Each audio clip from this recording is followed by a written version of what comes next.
Kita lagi di Hot Room, Sylvester si Raja Sakti. Kasus terlama dalam sejak kemerdekaan, sudah putusan final tapi tidak dieksekusi. Pak Hamid, mantan Menteri Hukum, sahabatnya JK. Halo Pak Hamid. Halo. Ya, boleh tahu Pak Hamid, kartu truf apa yang dimiliki oleh Sylvester? Atau itu apakah murni balas budi politik? Sekali lagi, tafsir seperti itu sangat sah dengan kasus ini. Ya. Karena tidak logis ada orang yang diputus 6 tahun itu tidak dieksekusi sekarang. Lebih tidak logis lagi, sudah ada perintah Jaksa Agung, sudah ada kehendak Komisi Kejaksaan, sudah ada pengumuman dari institusi Kejaksaan Agung, tetapi pihak eksekutor tidak bergerak. Disitulah orang boleh menafsirkan secara liar bahwa Bapak Sylvester kita super kuat di negeri ini. Super kuat atau mendapatkan balas budi politik? Ada backup politik. Ada backup politik. Oke, Pak Hendrik. Kita tidak bisa. Silakan Pak. Ya itu saya cocokkan dari tadi dengan apa yang disampaikan oleh Pak Hamid. Ini kan misterinya selalu begitu, kartu truf apa yang dipegang oleh Sylvester. Kalau kemudian memang ada kartu truf, apakah itu ada hubungan-hubungan? Ya boleh tahu nggak kartu truf apa? Ada kan pengamat politik, Pak Hendrik. You kan pengamat politik. Kartu truf apa yang dia miliki? Ya saya nggak tahu Bang. Ini mungkin Hot Room yang bisa membuka itu. Cuma kan kalau secara politik, secara gamblang, tadi juga Pak Hamid mengatakan ini pasti ada kartu trufnya.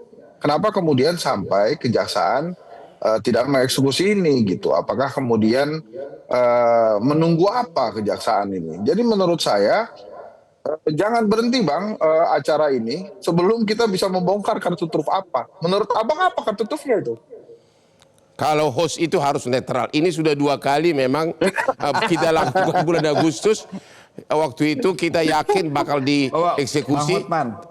Ya, silakan Pak. Bisa nggak saya membuat pernyataan akhir saya? Silakan.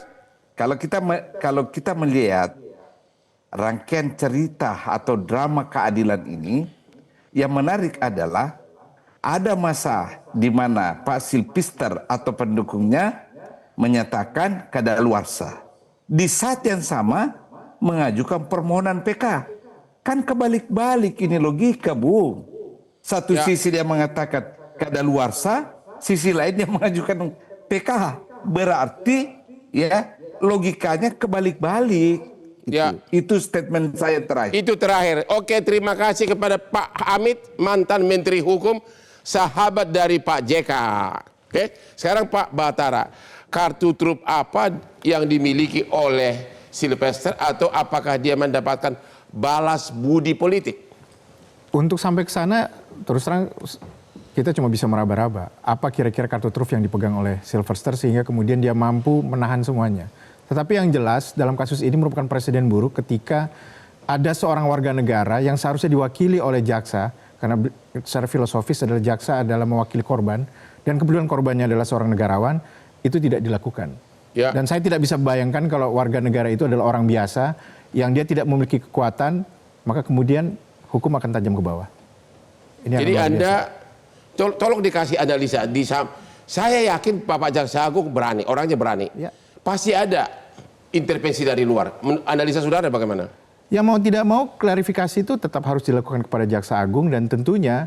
Tapi Anda yakin ada intervensi? Ada, pasti jelas. Karena bagaimanapun juga ketika semua orang berbicara dan anehnya juga terjadi saling lempar di antara kejaksaan, baik Kejaksaan Negeri Jakarta Selatan dengan Kejaksaan Agung, seolah-olah tidak ada koordinasi. Ini kan merupakan suatu sinyalemen bahwa ada semacam keraguan untuk melakukan tindakan terhadap orang ini. Ada keraguan untuk melakukan tindakan? Ya.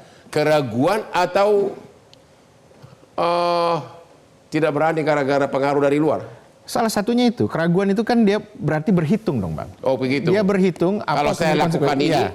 Oh begitu. Tapi tidak berhitung kepada korban yang merupakan juga seorang negarawan. Ya. Kan pertanyaan Pak JK adalah kok lama ya 6 tahun.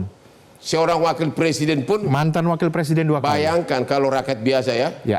Pak Asmi sebagai terakhir, benar nggak dalam sejarah Indonesia inilah kasus pertama terlama sudah putusan sudah final tapi tidak dieksekusi? Kalau kita neliti dari 25 tahun belakangan, jelas Bang. Saya tidak tahu kalau dari kemerdekaan, tapi kalau 25 tahun belakangan, ini adalah yang terlama. Yang Eksekusi terlama. Ya, eksekusi Jadi menurut non-stop. Anda, seperti gambar di sini nih, apakah memang Sylvester itu seorang super sakti, superhero? Sebenarnya tidak. Sebenarnya urusan hukumnya sudah tuntas. Ya. Sewaktu ada urusan hukumnya sudah tuntas, sudah selesai, berarti ada pertimbangan non-hukum.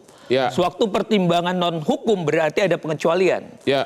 Saya mau lebih tegas karena sebagai seorang akademisi, siapa sih yang memilih dan bertanggung jawab atasan langsung Jaksa Agung itu ke siapa Bang? Kan Presiden. Ya. Presiden, mantan presiden kah? Karena tidak ada atasan lain. Karena Jaksa Agung itu dipilih dan bertanggung jawab kepada Presiden. Ya.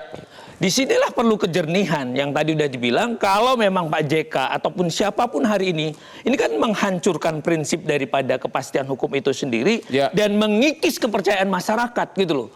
Kalau ini dibiarkan. Jadi tolonglah minta kebaikannya Pak Jaksa Agung ya untuk menuntaskan ini. Atau tolonglah kebijakan dari di luar Jaksa Agung ada pengaruh politik. Siapapun yang pengaruh itu, patahkanlah egonya. Jangan lagi kita menjadi proteksi atau menjual proteksi untuk orang-orang yang sudah begini. Biarlah proses hukum sebagaimana pasal 1 ayat 3 Undang-Undang Dasar 45. Indonesia adalah negara hukum. Ya jalankan aja. Saya kira juga Bang Sylvester juga sebagai aktivis ya ada resiko kok. Gitu loh. Biasa saja untuk menjalankan itu. Saya kira di tengah perjalanan nanti ada hal-hal keistimewaan. Saya kira sudah. Tapi masyarakat melihat. Sekarang Anda kan dijalankan. ahli hukum. Saya juga pengacara. Kalau Anda tiba-tiba ditunjuk oleh Sylvester sebagai pengacaranya dengan honor yang sangat tinggi, nasihat kamu kepada Sylvester apa? Oh nasihat saya akan bilang, Bang jalankan saja. Tidak perlu Ya lagi. bagaimana jalankan saja? Ya udah terima honor bagaimana? Oh enggak lah, ngapain kita terima gitu? Kita mau terima uang Bang, tapi uang yang berkah dan memberkahi Bang. Ya. Itu harus yang kita pikir, ini uang aman tidak? Uang yang berkah dan Ya. memberkahi. Tapi kalau sumbernya saja yang sudah menjadi sesuatu hal yang tidak baik, tidak benar, tidak bermanfaat, ya harus kita abaikan Pak.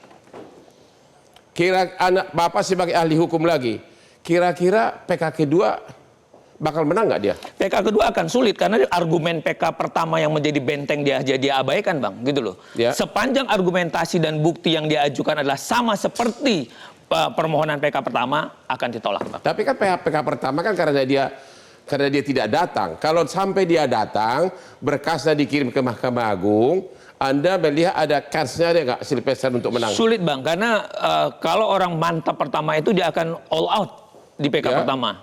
Dengan PK pertama ada kesempatan aja diabaikan begitu Berarti saja. dia ada keraguan-raguan. Kerapuhan terhadap penstrukturan bangunan pembuktian atau novum dalam perkara dia Bang. Karena dia bakal merasa semakin cepat dia PK, semakin cepat kalah begitu. Ya itu adalah lubang dua pilihan. Kalau memang hakim melihat lagi-lagi kan pertimbangan hakim Bang. Kalau hakim melihat itu ada logis dan menjadikan novum baru, ya silakan. Tapi kalau tidak, ya itu adalah menjadi lubang untuk mengeksekusi dia segera.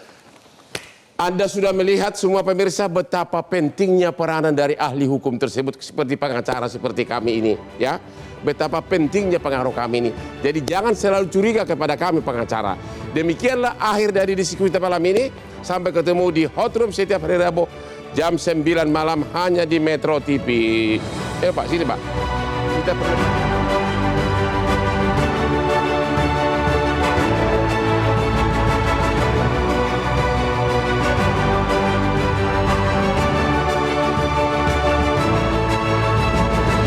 Jelajahi cara baru mendapatkan informasi. Download Metro TV Extend sekarang.